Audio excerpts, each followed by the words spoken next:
Now I'm going to look at building a civil cell for a pond. In our case, it's a somewhat simple pond, so we're going to build a civil cell that we could use over and over to kind of get the basic pond layout. And the nice thing about civil cells is, again, it's going to create multiple geometry, uh, horizontal, vertical. It's going to build relationships. And once I have the civil cell, I can drop it and treat all the geometry that's created, like any other, horizontal or vertical element, and modify it and so forth. So I'm going to start the process. I've got the pond bottom here, and I'm going to just quickly look at its profile. And so there's its profile, and it's set 6 feet below the surface at the lowest point. So from there, I want to build a minimum of 3 foot deep. So I'm going to go ahead and do a single offset, and I'm going to offset this line 12 feet so that I have a minimum of 3 foot depth. And so go ahead and offset it 12 feet. So that creates my second horizontal element, and it's vertical. If I go ahead, currently there's no vertical, so you can see there's the ground line in the profile view. Vertical, I'm going to set it by slope from element. So I'm going to locate this particular element here, what I call the water line, and I'm going to base it off of the bottom, and I'm going to slope it 3 to 1 to it.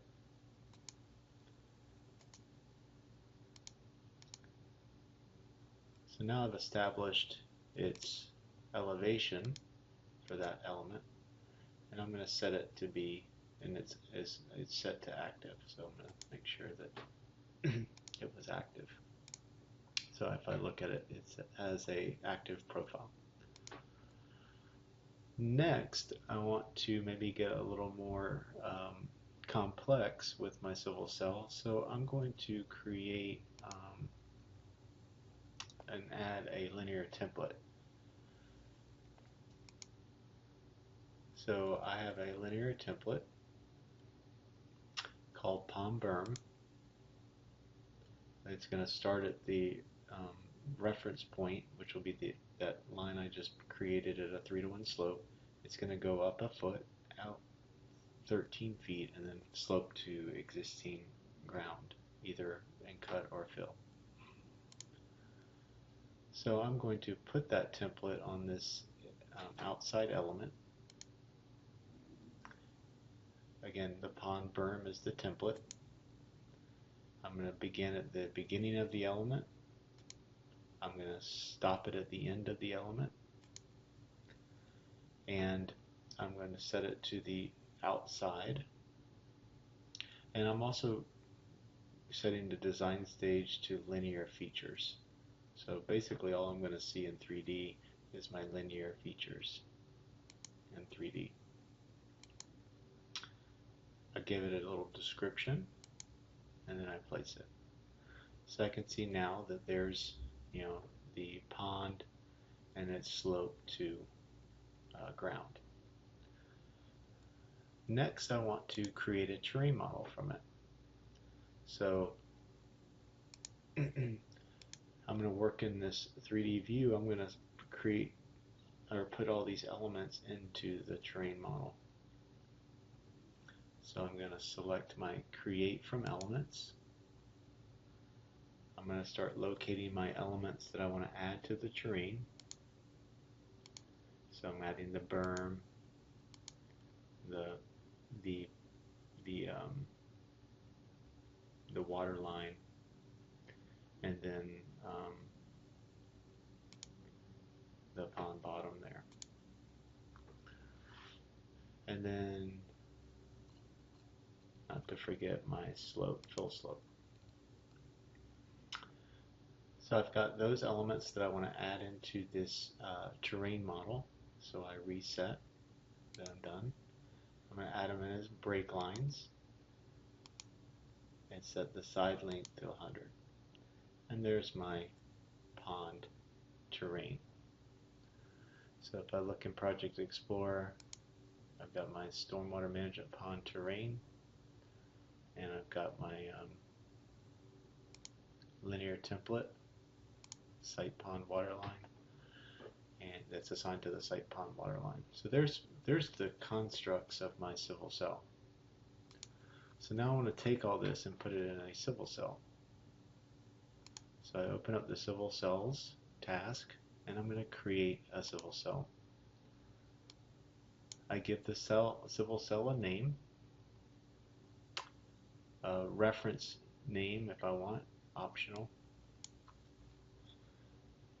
So pond bottom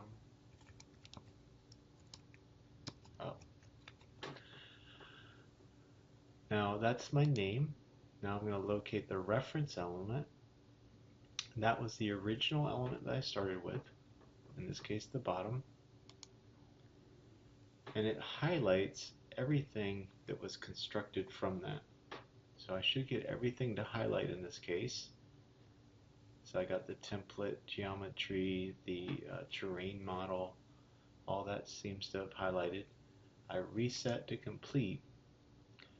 Locate optional reference. I don't have an optional reference, I only have the one. So I'm going to reset to complete and then accept with a data point in the civil cell.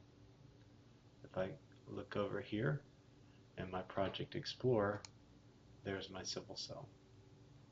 So let's just see, does it work?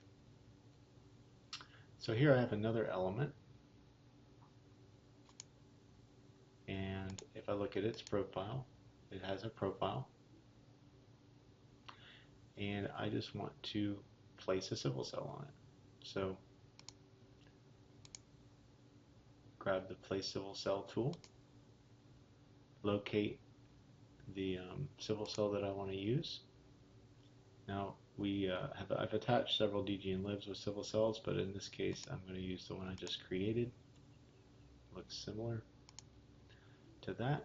And now I'm going to locate reference element site pond. Click that. Select elements to view alternatives or reset to skip. And I really don't have any alternatives, so I'll reset, accept the placement of it, and there's my civil cell.